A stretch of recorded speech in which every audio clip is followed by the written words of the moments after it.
bariátrica, feita com responsabilidade, traz qualidade de vida.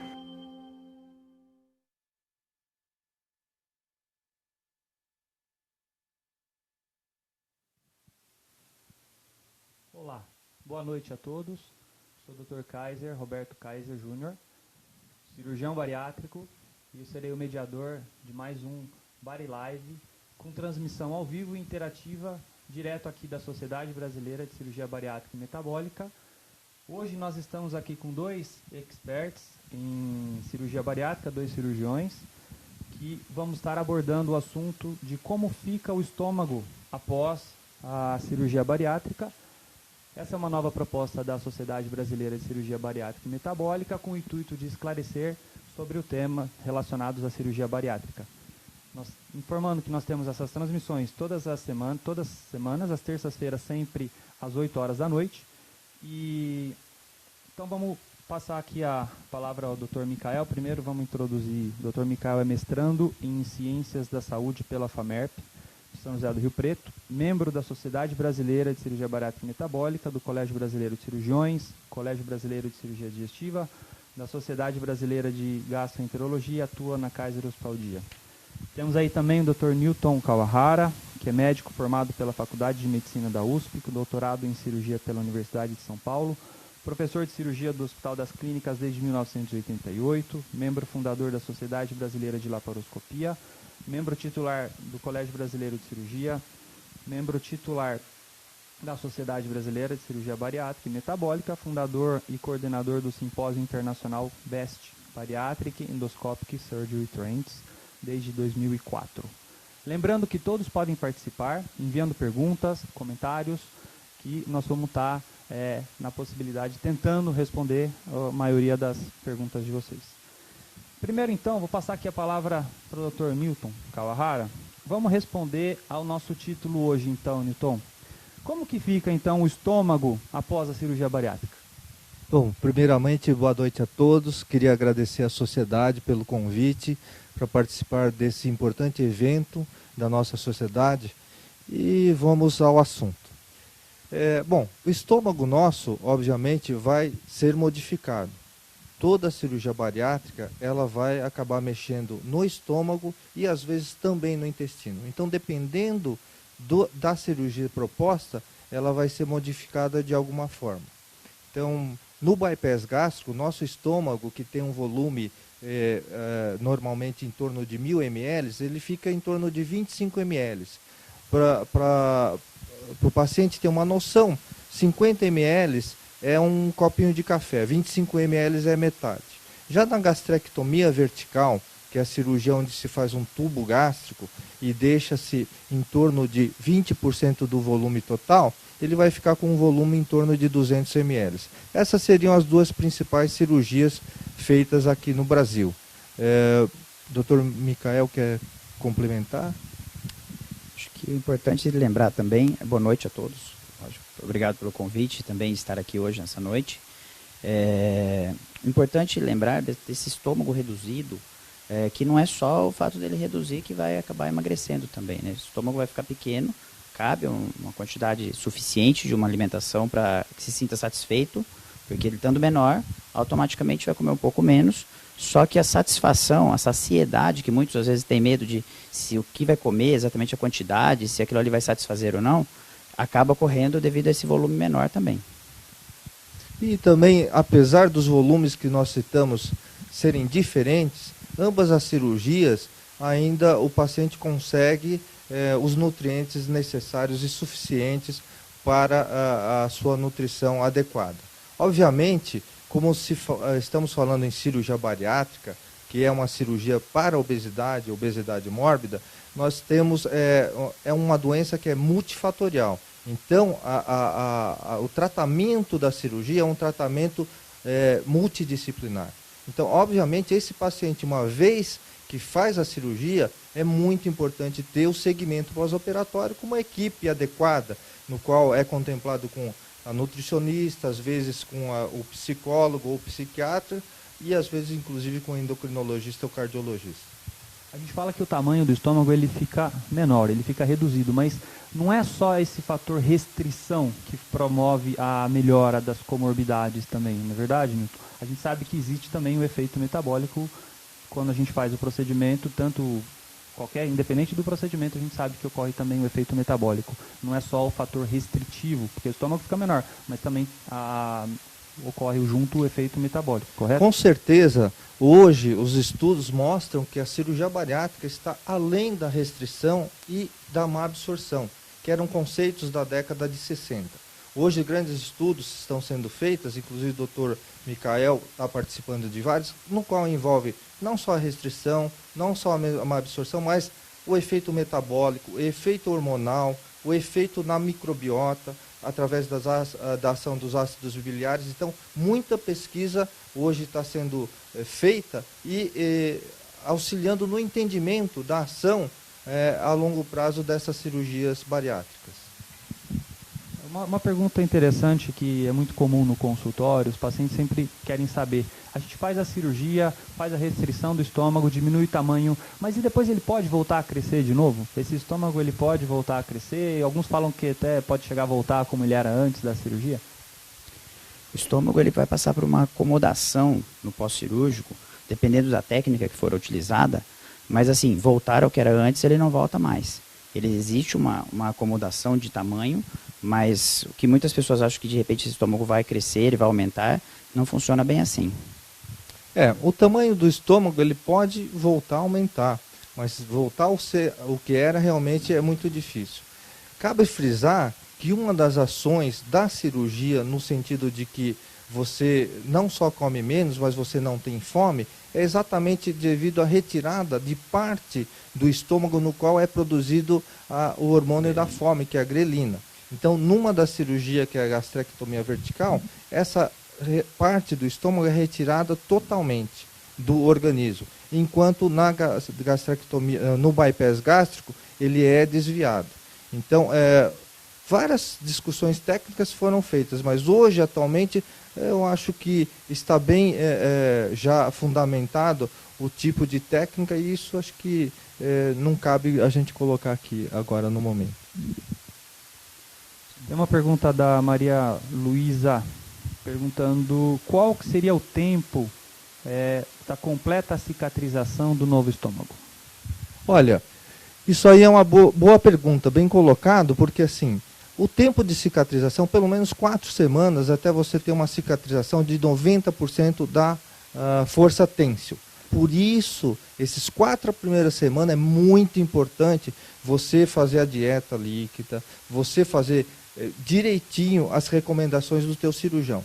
Porque esses locais de sutura, de costura, de grampeamento, você não pode forçar. Então, se você tomar muito rápido ou comer algum alimento sólido, isso aí vai aumentar muito a pressão do local e pode causar uma ruptura tanto do grampeamento como da sutura, da anastomose, que é a costura do estômago no intestino, causando uma das complicações conhecidas como fístula, ou vazamento do alimento para dentro da cavidade abdominal, que pode implicar numa reoperação. Então, essa parte da cicatrização é muito importante tomar atenção, e quando o cirurgião está colocando a importância disso, não é brincadeira, você tem que fazer muito com cuidado, senão a complicação pode se tornar uma tragédia para você. Aí entra a importância, eu acho, da equipe multidisciplinar estar em apoio desse paciente junto. A nutricionista explicando, orientando no pré, no pós, que a dieta, como evoluir essa dieta, quantidade de dieta, psicóloga, fisioterapeuta, toda a equipe junto para que evolua bem esse primeiro mês. Exatamente. Nós colocamos que a participação da equipe multidisciplinar, desde o pré-operatório até o pós-operatório, é muito fundamental. Na nossa orientação, eu coloco que é muito importante você tirar todas as dúvidas antes da cirurgia, não depois da cirurgia. Eu acredito que vocês acabaram até respondendo a próxima pergunta do Dani Sidney, que ele falou que ele tem medo da cirurgia, se o sleeve é mais ou menos perigoso do que o bypass. Eu acredito que Acabaram de fazer vocês acabaram de responder que não é a técnica cirúrgica. Não é a técnica. Ambas as cirurgias têm o mesmo risco cirúrgico, né? Eu acho que hoje as equipes aqui no Brasil, relembrando que a nossa sociedade é a segunda maior sociedade de cirurgia bariátrica do mundo. E os cirurgiões, as equipes cirúrgicas aqui estão muito bem preparadas e diminui-se muito o risco, viu, Dani, em relação às complicações e à mortalidade. Hoje, as grandes equipes, cirurgiões aqui no Brasil, a mortalidade chega a ser abaixo de 0,5%. Então, assim, hoje, quando se indica uma cirurgia, você precisa ver assim, risco e benefício. Quando o risco é maior que o benefício, você não indica a cirurgia. Quando o benefício é maior que o risco, você indica a cirurgia. Num paciente que tem obesidade mórbida, você tem um risco de mortalidade sem fazer a cirurgia já de em torno de 1,5% a 3%. Ou seja, se o paciente não fazer nada, ele tem esse risco. Enquanto vai para a cirurgia, você tem um risco de menor de 0,5%. Então, nessas condições tem a indicação de cirurgia, mas como nós já aqui frisamos, o importante é o paciente estar bem preparado para ir para uma cirurgia. Uma outra pergunta seria, uma paciente que tem enxaqueca sempre que come algum determinado tipo de alimento, se depois da cirurgia isso daí pode continuar, pode melhorar, ou se tem alguma coisa a ver, o novo estômago com a forma, o tipo de alimentação do paciente? Depende muito do estímulo que aquele alimento estava causando no paciente. Existem pacientes que têm estímulo apenas de ter contato com o alimento no aparelho digestivo, ele pode desencadear algumas coisas. Mas a maior parte dos pacientes que referem enxaquecas, dores ou outras complicações com alimentos, é depois que ele entra realmente absorvido.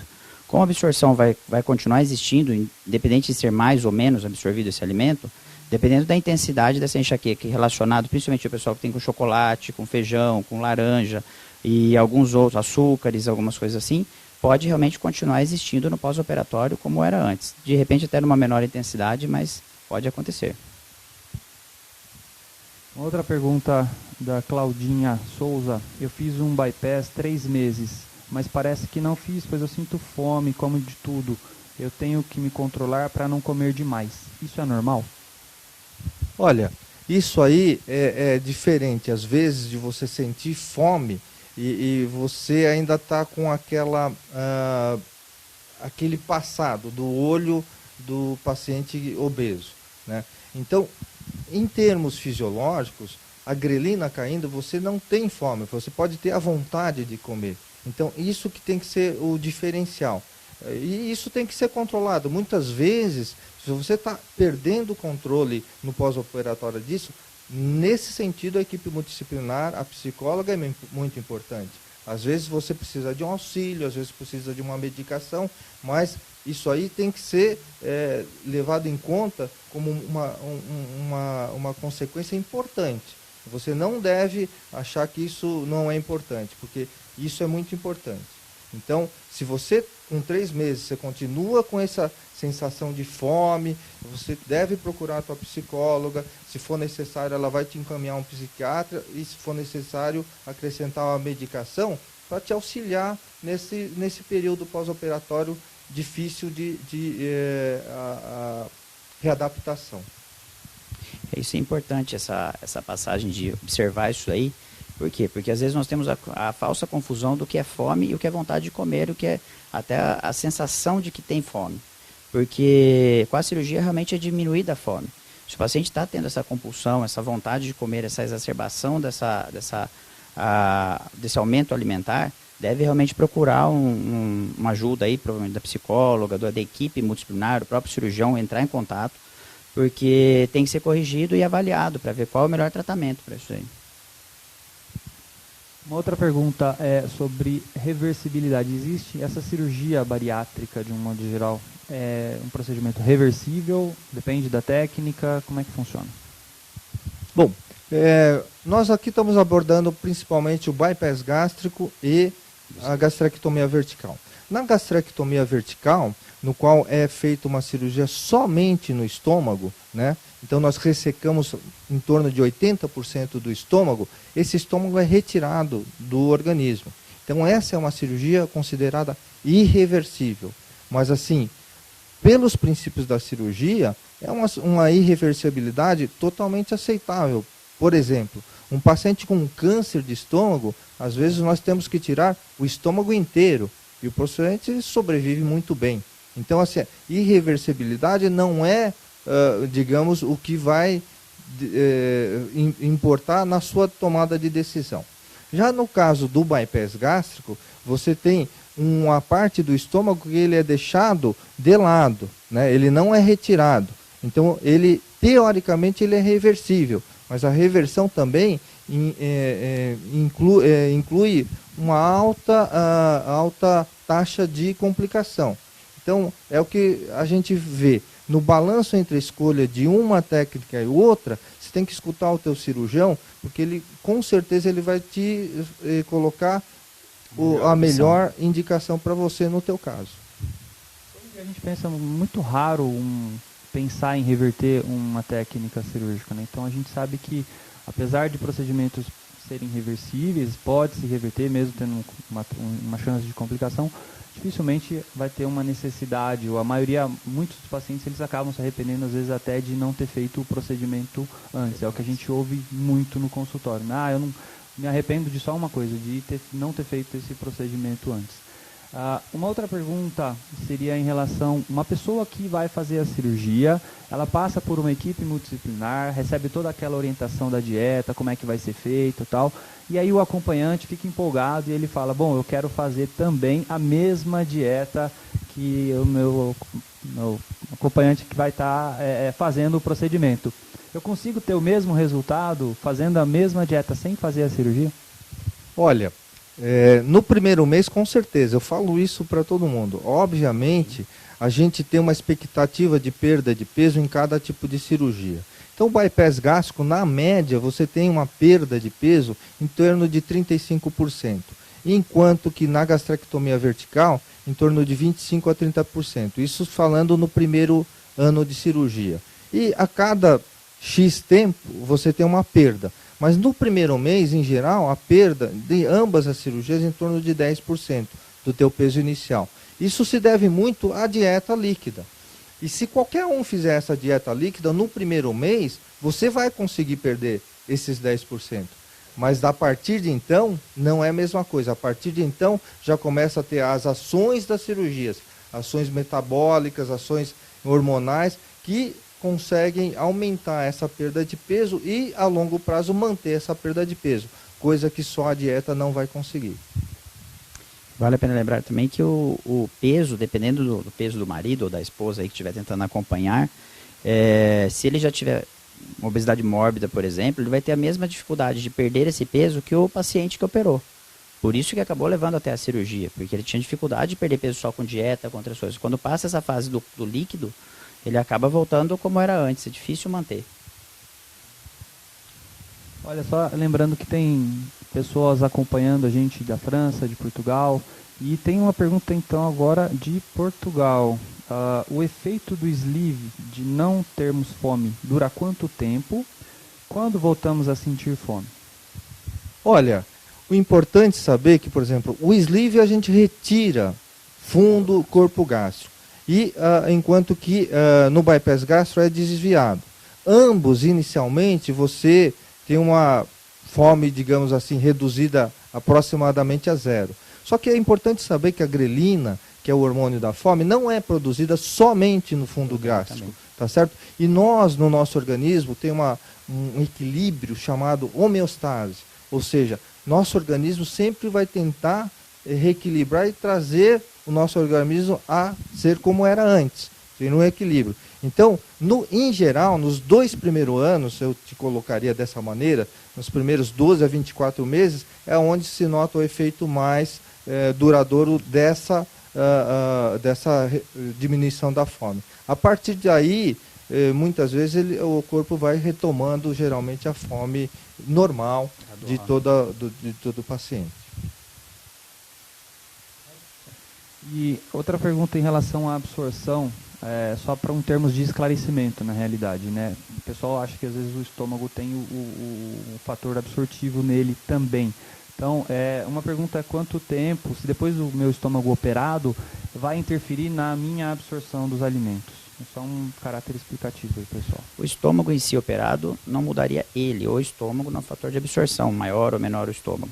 O que muda é que nós temos alimentos que vão ser absorvidos logo após, por exemplo, no caso do bypass, que você muda o circuito do intestino. Automaticamente, fazendo essa mudança do intestino, você pode mudar a absorção, vai mudar, na realidade, a absorção dos alimentos, absorvendo um pouco menos. Também nós temos o fator do próprio ácido do estômago, que vai mudar um pouco a digestão. Nós temos, no caso do bypass, a mudança do fluxo da bile, que vai ser encontrar bile, suco gástrico, digestivo, outras coisas mais, que vão ser encontrados um pouco mais para baixo, propiciando essa digestão e absorção também dos alimentos. Então, o estômago em si não vai mudar a absorção nele, né? Porque ele praticamente não tem absorção nenhuma. O que muda realmente é o processo de digestão e o processo de absorção pós, dependendo da técnica que vai ser empregada. Exatamente. Em comparação ao gastrectomia vertical e o bypass gástrico, no bypass gástrico temos uma cirurgia gastrointestinal, ou seja, mexe-se no estômago e mexe-se no intestino. Então, quanto desse intestino é desviado e mexe-se na absorção, isso aí vai acabar impactando nos cuidados pós-operatórios. Por isso, assim, o segmento pós-operatório é importantíssimo. Não adianta o paciente achar que ele está magro e ele está bem. Às vezes, a magreza não representa o estado físico do paciente.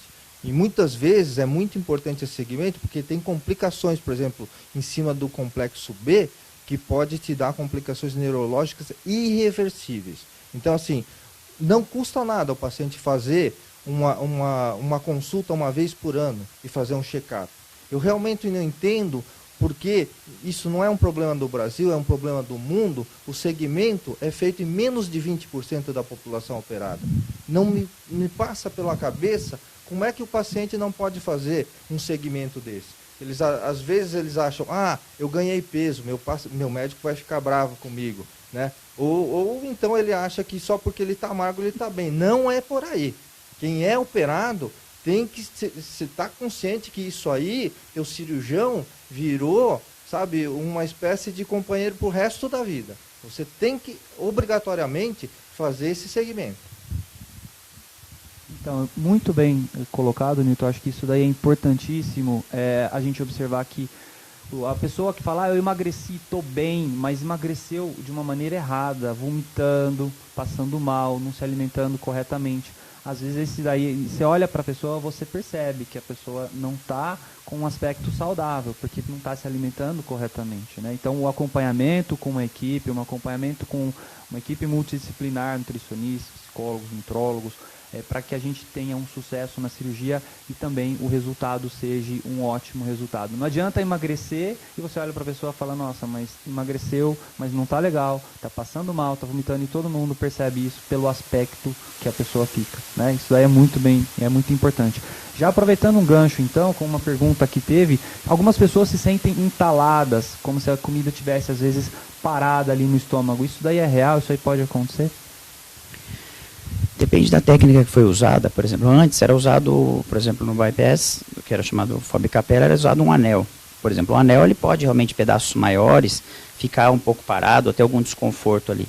Mas o que muda muito hoje é se esse paciente realmente está comendo adequadamente, se está mastigando, se está, por exemplo, comendo pedaços menores, cuidado com algumas fibras, por exemplo, um pedaço de carne maior. É muito diferente colocar um pedaço de carne com 2, 3 centímetros ou colocar 2, 3 centímetros de carne moída. Porque mesmo mastigando e formando aquele bolo fibroso, ele vai acabar dissolvendo na passagem. Então isso vai mudar a velocidade que se mastiga, não só por causa da cirurgia em si, mas qualquer paciente. Se você for pegar, mesmo a gente aqui, se começar a comer um pouco mais rápido, se estiver conversando muito na hora da alimentação, se estiver com a cabeça muito distraída, nervoso, por exemplo, você pode comer mais rápido ou mais devagar, ou mastigar menos ou mais, de acordo com a sua própria alimentação, de acordo com o seu próprio estresse ali da hora, ou mesmo com a velocidade de alimentação. E isso vai causar um desconforto, às vezes, em algumas pessoas.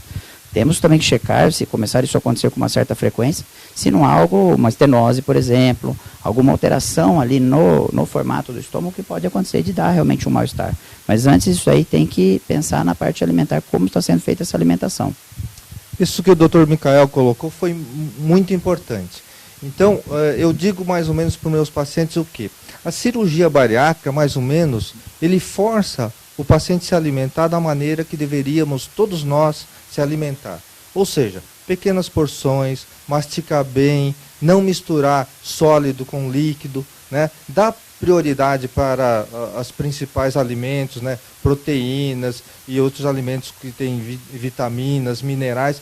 Então, a cirurgia em si, a orientação que uma nutricionista faz para qualquer paciente que não seja bariátrica é o que a gente orienta o nosso paciente. Comer a cada 3 em 3 horas, masticar bem, não misturar com líquido. E o que o Dr. Micael disse, assim, no início é importante que o paciente se concentre com a sua alimentação, porque é difícil, você não está na tua rotina. Então, se você estiver conversando com alguém, você esquece que você tem que mastigar 30, 40 vezes. E aí você pode entalar. Né? Se a longo prazo continuar algum problema desse tipo, que seria a longo prazo? Passar 3 meses, se tiver esse problema, você vai ter que procurar teu médico e fazer alguns exames para detectar se não está havendo alguma complicação, como ele referiu a estenose, que é quando, por causa é um estreitamento do local da cirurgia. Então, o acompanhamento, novamente, torna-se muito importante no pós-operatório dessas cirurgias. Então, olha, já vem complementando com mais uma outra pergunta relacionada a isso daí. A Ludmila Cristina fez o bypass há 8 anos, não teve reganho, fez com 125, está com 73 quilos a menos hoje, e vem mantendo esse peso. E ela quer saber de quanto em quanto tempo seria necessário ou importante o acompanhamento com uma endoscopia. Parabéns pelo resultado, Ludmila. Muito bem, sinal que você está fazendo as coisas direitinho. Eu recomendo fazer a endoscopia anualmente. É o que eu faço nos meus pacientes. A não ser que você comece a cursar com algum sintoma meio importante, dor, vômitos, e algum outro sintoma importante que chame a atenção, aí você vai ter que fazer esse exame antes. Mas em relação à endoscopia, eu diria que 1 vez por ano é o suficiente. Eu também recomendo 1 vez por ano para seguimento. Junto com os testes de vitaminas, já aproveita e faz um checklist aí de vitaminas, de proteínas, de algumas coisas, já aproveita e faz endoscopia junto. Ela ainda complementa com, se bobear, eu entalo muito fácil e vomito. Eu não tenho o anel, né? E isso daí interfere ou tem alguma diferença? Olha, hoje em dia nós sabemos que no resultado, o anel por muito tempo foi defendido. E hoje nós sabemos que não interfere no resultado. Na verdade, hoje os resultados sem o anel têm uma possibilidade melhor de uma melhor alimentação. Melhor alimentação em relação às proteínas e que é muito importante para o paciente. Você entalar, se você perceber bem, no momento de distração. Às vezes você comeu meio apressadamente, não masticou direito, e alguns alimentos, apesar de tempo de cirurgia, podem ser mais difíceis. Alimentos mais secos, então quando você vai comer um frango, é melhor você comer a coxa ou anticoxa, não o peito, né? O bacalhau, uma farofa, tudo isso tende a ser mais difícil de você fazer passar pela cirurgia. Então, tipo assim, a atenção deve-se sempre estar na mastigação. Sim. O conjunto alimentar é muito importante. O momento da alimentação é o momento que tem que realmente estar calmo. Isso aí serve para qualquer um, inclusive para a gente mesmo aqui. Se está distraído, se está com a cabeça, a chance de engasgar, de tossir, de ter alguma complicação já na deglutição inicial aqui em cima, nem é tanto aqui embaixo, aqui em cima, é muito grande. E uma observação empírica, né, nós já atuamos nesse campo há 20 anos, é alguma coisa que não está nem publicado, mas nós notamos, acho que todos nós aqui, que o paciente, quando acorda naquele dia, que ele não está bem, ou seja, por algum estresse, alguma ansiedade, ele já sabe, eu vou passar mal. Naquele dia eu oriento, olha, o senhor sabe que não está bem, fique na dieta líquida naquele dia. Não tem nenhum estudo, mas é uma observação de consultária. Né? O fato, às vezes, do paciente também está tendo uma certa dificuldade de se alimentar, com uma queimação, isso aí não pode ser refluxo também? Qual é a probabilidade ou a porcentagem de que pode ocorrer refluxo pós-cirurgia bariátrica, de um modo geral? Esse é um assunto muito interessante e que tem tomado muito as pesquisas ultimamente. Então, a gastrectomia vertical, que é conhecida como sleeve ou manga gástrica, é uma cirurgia que cresceu muito nesses últimos 5 anos ao redor do mundo inteiro. Para se ter uma noção, nos Estados Unidos, onde a incidência, o padrão ouro da cirurgia bariátrica antes era o bypass, hoje alguns serviços como a Cornell, Monte Sinai, 90% dos pacientes estão submetidos à gastrectomia vertical. Aqui no Brasil também está ocorrendo uma inversão. E o padrão ouro, que era o bypass gástrico, também está diminuindo e crescendo a gastrectomia vertical. Muito importante saber que aqui no Brasil, todos fazemos a endoscopia pré-operatória do paciente. E em torno de 25% dos pacientes com obesidade têm alguma alteração em relação aos mecanismos de defesa do refluxo. Então, a incidência esperada de refluxo na gastrectomia vertical é em torno de 25% a 30%. No bypass é muito menor. A incidência espera ser abaixo de 10%, mas não é nula. Então, poder ocorrer refluxo é uma das complicações que podem ocorrer. Inclusive muito importante no caso da escolha da gastrectomia vertical. Porque às vezes o refluxo é uma complicação tão importante que é necessário uma reoperação devido a esse tipo de complicação. O refluxo, vale a pena lembrar também que ele estando presente no pré, vai definir a técnica, seu estudo, mas no pós-operatório ele envolve outros fatores. Envolve a técnica, mas envolve hábitos de vida, envolve estresse, alimentação, remédios que esse paciente tome. É um conjunto de coisas que pode levar ao refluxo, não só a técnica. E aí o próprio emagrecimento e outras coisas que vão acontecer durante a vida desse paciente no pós-operatório, acaba até tendo um fator, de certa forma, protetor para esse refluxo.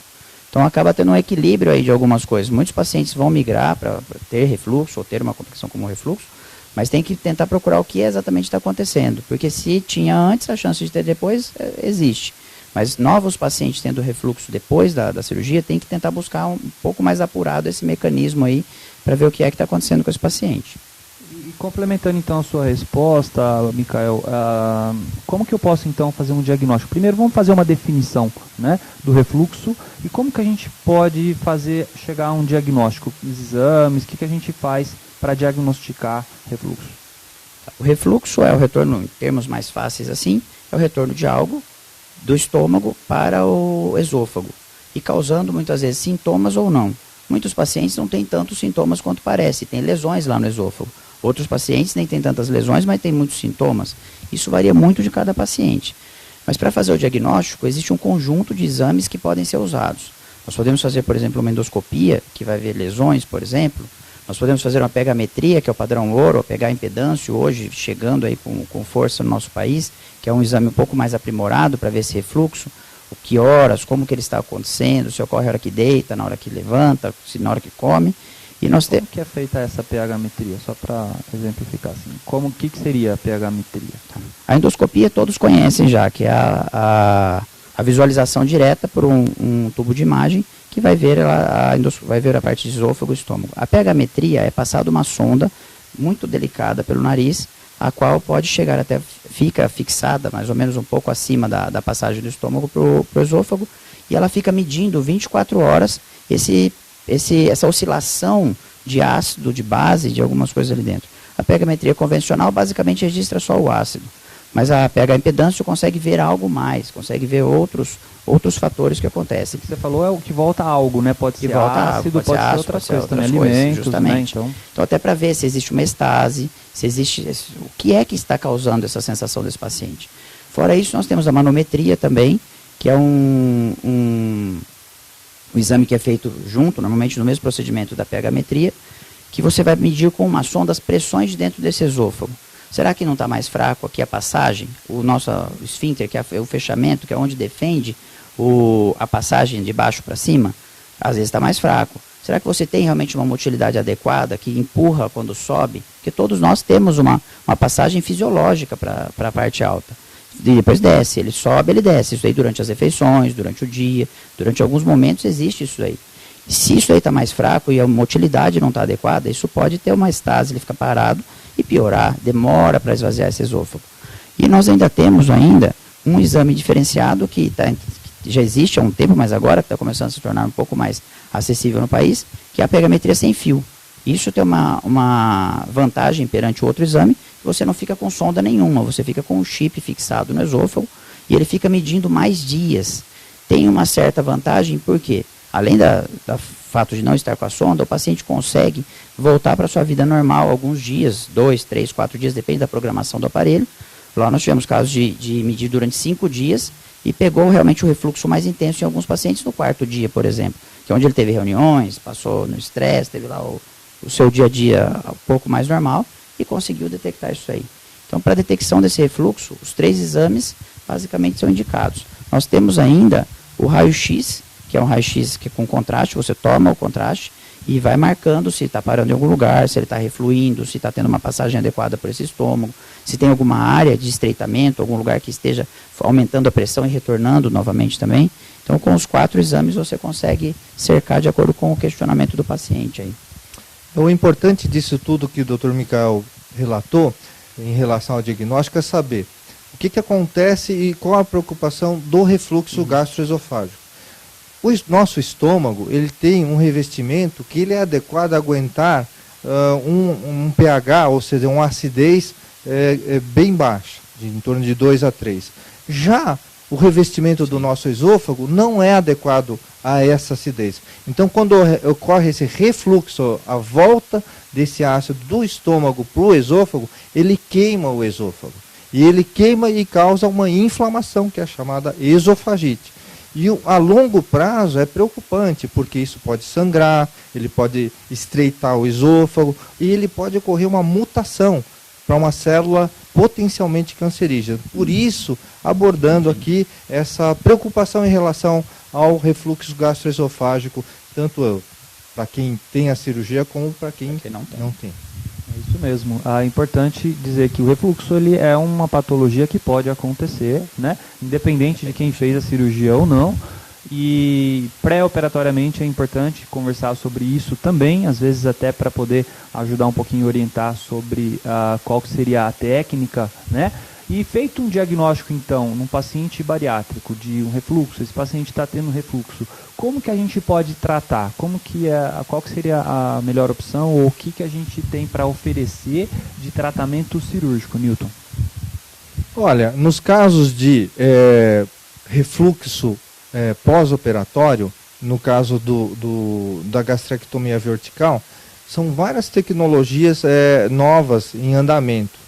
Você tem o estimulador elétrico do esfíncter inferior do esôfago, você tem uma outra tecnologia chamada Stretta e uma outra de magneto chamado Lynx. Todas elas são muito recentes e não temos muitos dados conclusivos ainda. Das três tecnologias, eu diria que o que tem mais números de pacientes pós-operatórios da gastrectomia vertical é um cirurgião suíço, Ives Borbeli, da Suíça. Ele tem mais de 100 pacientes com bons resultados com o uso do estimulador elétrico do esfíncter inferior do esôfago. Porque, em geral, nesses estudos de refluxo, esse esfíncter, que é uma musculatura do final do esôfago, ele acaba estando alterado. Então, esse é uma das tecnologias que a gente vê como promissora no caso de refluxo pós-gastrectomia vertical. Antigamente, antes dessa tecnologia, o tratamento para refluxo intratável após gastrectomia vertical era a realização do bypass gástrico em Y de Roux. Porém, é importante saber que mesmo a gastrectomia, o bypass gástrico em Y de Roux tem uma porcentagem de refluxo. Então, não é 100% de resultado de tratamento se você migrar de uma cirurgia para outra. Mas eu te diria que, basicamente, são os 2 tratamentos que se tem. Agora, se você já tem um diagnóstico de refluxo antes da cirurgia, existem algumas cirurgias novas sendo colocadas. Agora, recentemente, semana passada, teve um curso em Montpellier, na França, em que era abordado a realização da gastrectomia vertical com uma válvula, que é o tratamento tradicional do refluxo para o paciente que tem refluxo sem ser bariátrico. Então, muita pesquisa está sendo feita e nós devemos aguardar ainda um tempo para ver realmente os resultados a longo prazo. Mas, aparentemente, é muito promissor todas essas tecnologias e cirurgias novas que estão aparecendo. Micael, o Newton citou algumas novas tecnologias, né, alguns nomes Stretta e Lynx e também o Interstim. Como é que funciona o mecanismo, de um modo geral, assim, resumidamente falando? Como que funciona essas novas tecnologias? O que é feito para melhorar o refluxo? Todos eles tendem a interagir direto ali no esfíncter, que ele está um pouco mais fraco e enfraquecido. Por exemplo, o Stretta, ele vai por radiofrequência, ele aumenta o tônus um pouco da musculatura, ele a fecha um pouquinho mais. Se de repente estava com a pressão um pouco mais baixa ali, que até eu estava falando naquela hora da manometria, que vai medir as pressões, estava com a pressão um pouco mais baixa de fechamento, pressão de repouso, o que ele faz? Aperta um pouquinho mais, você tem menos refluxo.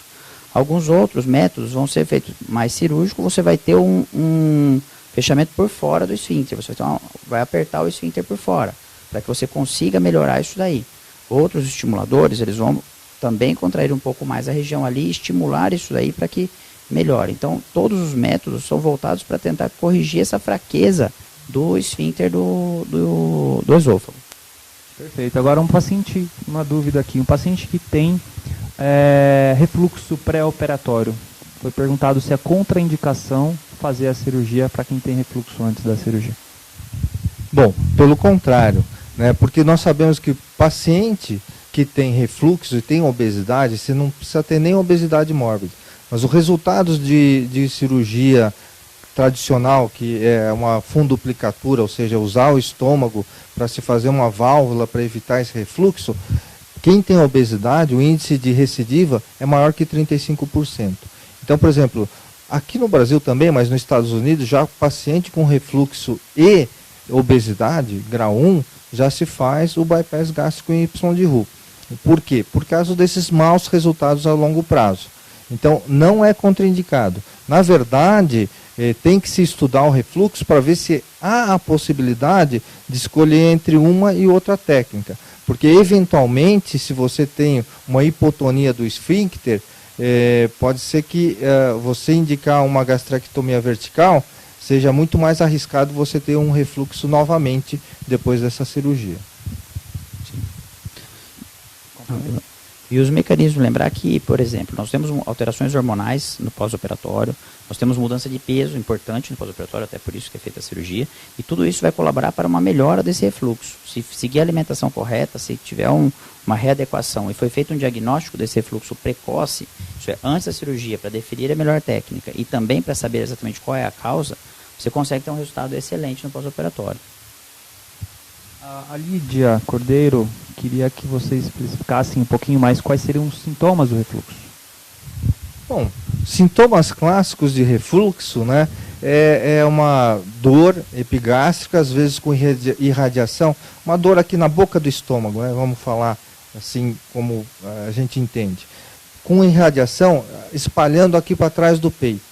Né? Em geral, é esse o tipo de sintoma. Alguns alimentos, eles acabam piorando esse tipo de sensação. Então, quem tem refluxo, geralmente se comer chocolate piora, tomar vinho tinto piora, comer um alimento gorduroso piora. Mas assim, o clássico pode ser sintomas leves, né? Podendo até sentir volta do suco gástrico, e inclusive com alimento, até a sua garganta, causando inclusive às vezes episódios de sinusite, de rouquidão, tosse, pigarro, enfim, vários são os sintomas que podem aparecer devido a esse refluxo. E vale a pena lembrar que os sintomas extraesofágicos, por exemplo, como o doutor estava falando aqui, dor na garganta, sinusite, tosse, rouquidão, língua azeda, língua amarga, alterações de língua esbranquiçada, aftas na boca, alterações de dente, por exemplo, de esmalte do dente, por exemplo, trincando por causa de ácido, muitas vezes eles são separados dos sintomas esofágicos. Tem pacientes que chegam no consultório, independente da cirurgia ou não, eles não sentem exatamente nada no esôfago, não sentem dor, queimação, eles são encaminhados, por exemplo, eu recebo pacientes às vezes que são encaminhados pelo dentista, porque os dentes estão tendo problemas com o esmalte devido ao ácido do estômago. O pessoal do otorrino também às vezes manda pacientes com amidalite de repetição, sinusite de repetição, paciente pneumologista, por exemplo, às vezes manda com asma, o paciente que tem agudizações de asma que não controla, e num tempo estável. Hoje, ultimamente, o nosso tempo está meio bagunçado para ter esse controle, mas tem pessoas que têm relativamente uma vida estável, não fica muito no ar-condicionado, não tem oscilação de temperatura, e nada, e tem agudização de asma, por exemplo. E aí vai ver refluxo ativando isso aí, pneumonias de repetição, isso acontece muito em criança, pneumonia de repetição por refluxo idoso também. Então tem que lembrar que nós temos o refluxo, ele tem uma gama muito grande de sintomas. Tem sintomas que são muito clássicos, que é a queimação, dor e outras coisas, mas tem sintomas que são muito soltos e que aí você tem que investigar bem isso daí. Suzana Marzotto, tenho dúvidas, pergunta dela, né? Tenho dúvidas com relação a bagaço, né? Eu como sem problemas, mas já vi muito falar que não é recomendado. Qual é a opinião de vocês em relação a comer bagaço pós-cirurgia bariátrica? Tem algum problema? Interfere, piora, entope ou faz algum problema? Entala, né, na realidade? Olha, na dieta pós-operatória, inicialmente, com certeza a gente não introduz nada de bagaço.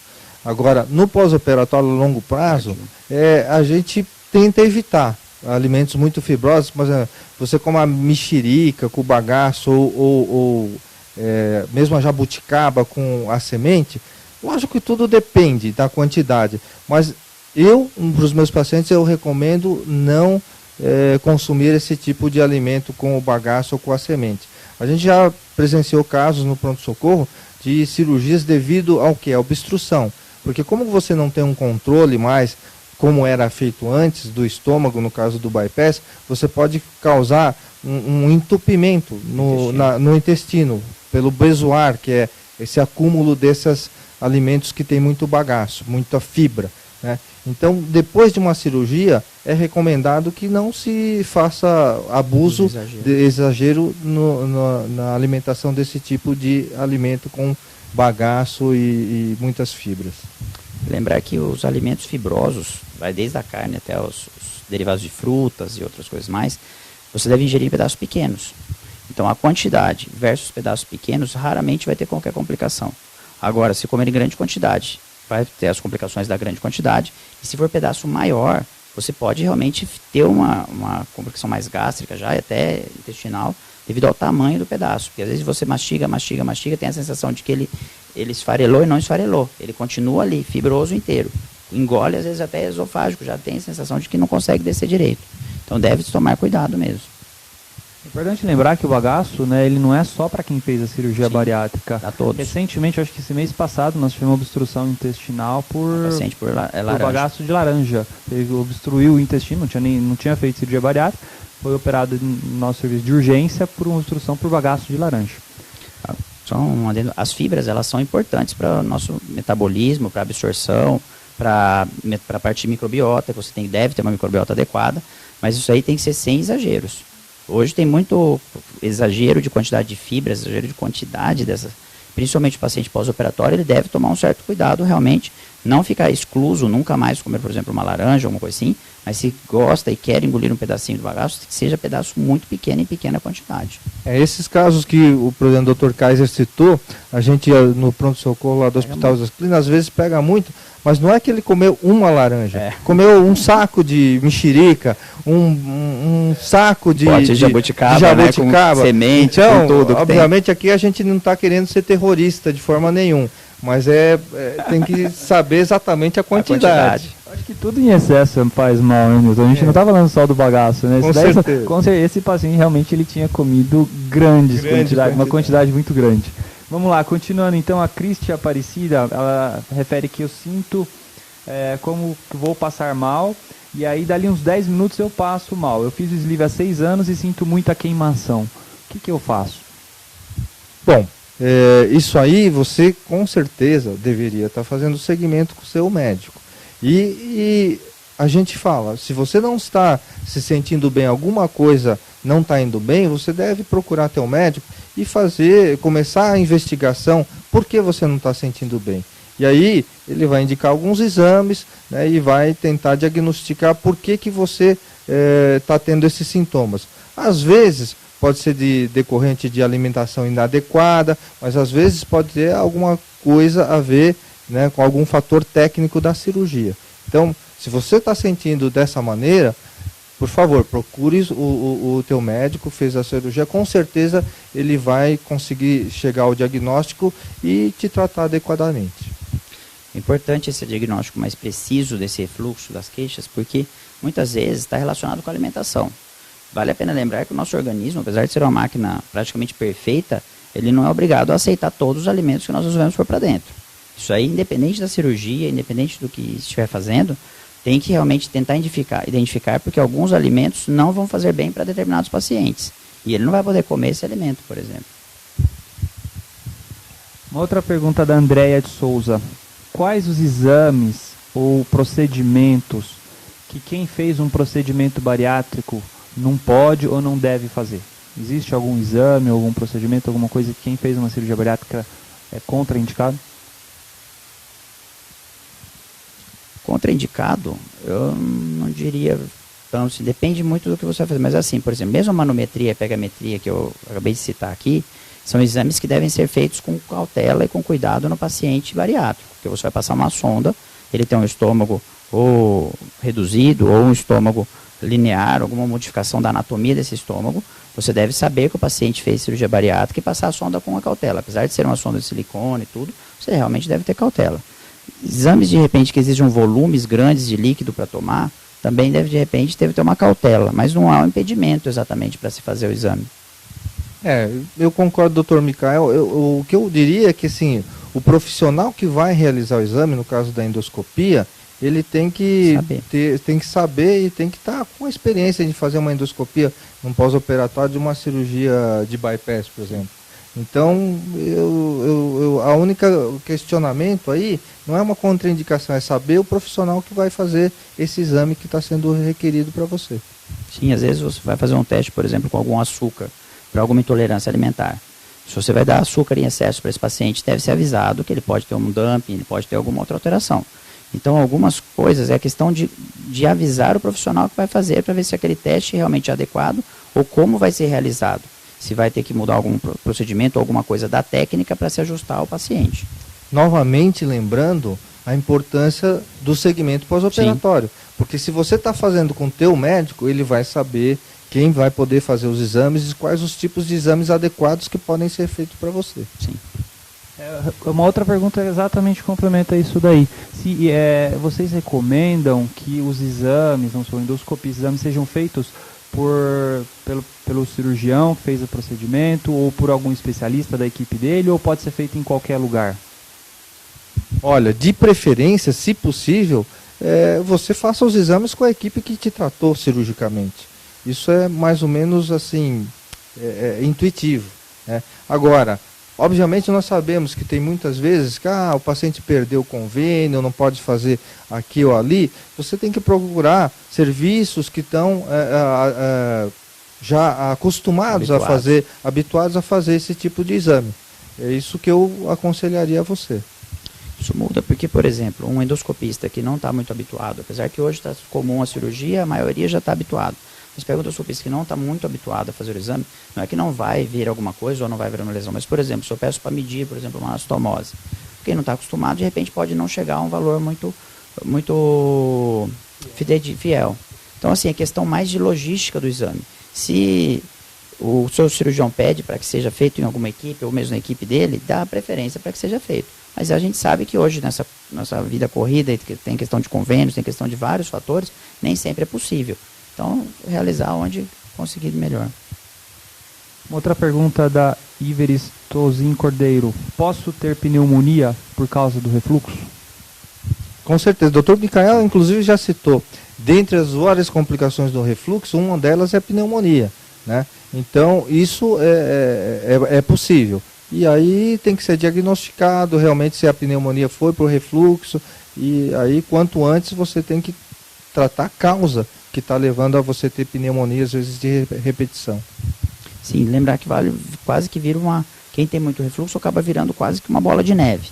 Porque às vezes começa a tossir, por exemplo, quanto mais tosse, mais aumenta a pressão intraabdominal, quanto mais a pressão intraabdominal, mais refluxo, quanto mais refluxo, mais irrita, quanto mais tosse, e isso vai virando um ciclo que não termina. Aí às vezes ele passa no pronto-socorro, trata a tosse, ela melhora um pouco, mas não some. Aí às vezes trata o refluxo separado, às vezes, então tem que tratar o conjunto, sempre tentar avaliar esse paciente como um conjunto, nunca é um fator só ou outro fator. Tem que olhar diferente para o paciente. Aliás, isso em tudo em medicina, nós temos que ver o paciente como um cenário global, total, não como pedaços. Uma pergunta da Zulima Tosi. Tenho pacientes que relatam expelirem pelas fezes comprimidos inteiros. Isso tem alguma coisa a ver com o procedimento bariátrico? Tem que lembrar que assim, alguns comprimidos que nós tomamos, por exemplo, desde antialérgicos, alguns outros, eles têm fase de liberação controlada. Então, um paciente, uma medicação que de repente tem 24 horas de liberação naquele comprimido, pode ser que saia o comprimido lá embaixo. Outras medicações são medicações que é como se ele tivesse dentro daquele comprimido um expansor. Conforme entra em contato com o suco gástrico, pequenos furos acontecem no comprimido e aquilo expande e libera os grânulos que tem lá dentro, ou o próprio produto de algumas formas. E o comprimido em si, seria o recipiente que carrega tudo isso aí, ele vai sair inteiro lá embaixo. A diferença é que, às vezes, quando sai no meio das fezes, às vezes você não percebe. Como o trânsito, às vezes, dependendo do tipo de cirurgia, está um pouco mais rápido, você consegue perceber isso com mais facilidade. Depende da quantidade. Então, vai depender muito do que está acontecendo, qual é o efeito desse comprimido realmente. Os pacientes questionam mesmo essa história de surgir alguns comprimidos, mas tem que tomar cuidado. Se o comprimido seu é de liberação lenta, por exemplo, que ele vai ficar 24 horas liberando, ele vai dissolver 100% em 24 horas, e está saindo inteiro, você está perdendo a medicação. Se o comprimido é um comprimido que ele é apenas uma cápsula que carrega, mas no meio do caminho ele vai liberar de qualquer forma, então você não está perdendo medicação, mas vai sair aquele composto. Nós temos um antialérgico muito conhecido aí, que a gente não pode citar o nome, que ele tem duas cores. Uma das cores vai ser liberada em seguida e a outra cor vai sair inteira na maior parte dos pacientes, independente do que aconteça. Só que aí você vai ver aquele cor colorido, vai achar que o comprimido está saindo inteiro, mas não é. Então tem que ser conversado com o seu médico para saber se o remédio que você está tomando realmente poderia ou não sair algum pedaço lá embaixo. Ficou bom. E a Jéssica Laís, eu tenho 1 ano e 3 meses de sleeve, eliminei 50% do peso inicial. Até quanto tempo é esperado que eu continue perdendo peso? Olha, as cirurgias, na sua maioria, em termos de bypass e gastrectomia vertical, a perda de peso a gente é estimada em 12 meses. Em 12 meses, geralmente há uma estabilidade. Obviamente, aí depois disso depende de cada paciente. Tem paciente que quer perder mais peso, então ele adiciona mais atividade física, fica mais atento com a parte da dieta, ele consegue atingir maiores perdas de peso.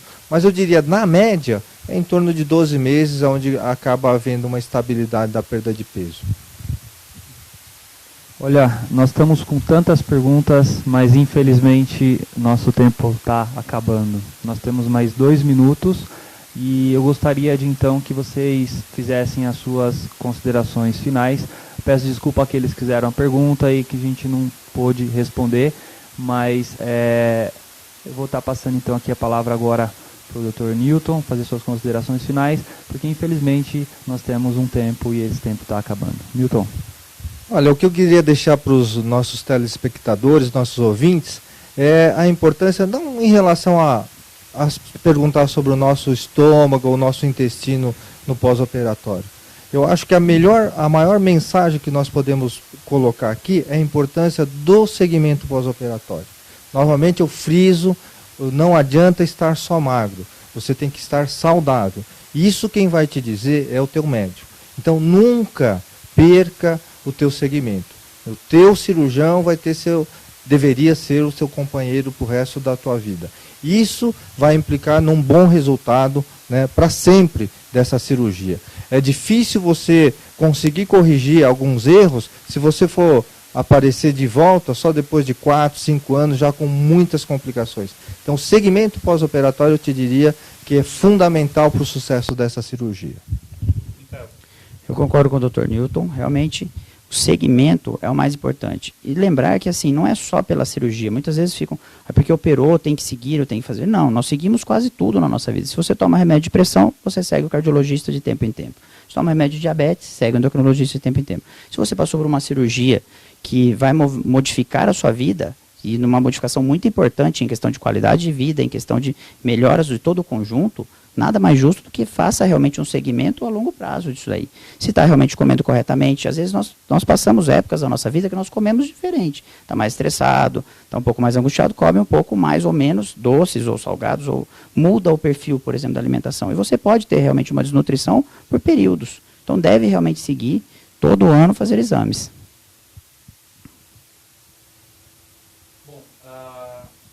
Eu acredito que nós conseguimos nosso objetivo, esclarecer as dúvidas de como que fica o estômago após a cirurgia bariátrica, e gostaria então também de estar deixando a minha mensagem de que realmente, como o Dr. Newton e o Dr. Michael já enfatizaram, a cirurgia em si, ela ajuda a perda de peso. Mas o que vai determinar o sucesso do tratamento é o segmento, é a pessoa estar disposta a fazer o que o cirurgião, o que a equipe multidisciplinar orienta. Então, importante isso mesmo, faça o segmento. O tamanho do estômago é importante, mas se você estiver disposto a fazer qualquer técnica, qualquer procedimento vai estar te ajudando, mas vai depender também da sua vontade de estar querendo ser ajudado, fazer corretamente conforme uma equipe multidisciplinar está orientando, e também fazer os exames complementares pós-operatórios.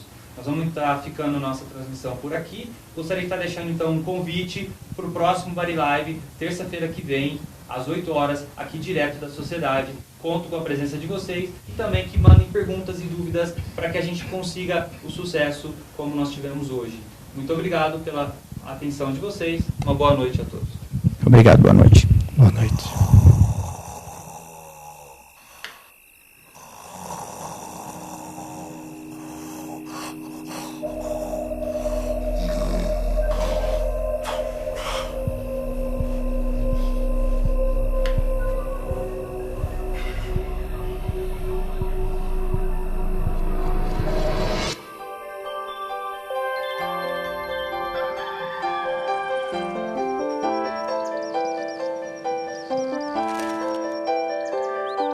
Cirurgia bariátrica, feita com responsabilidade, traz qualidade de vida.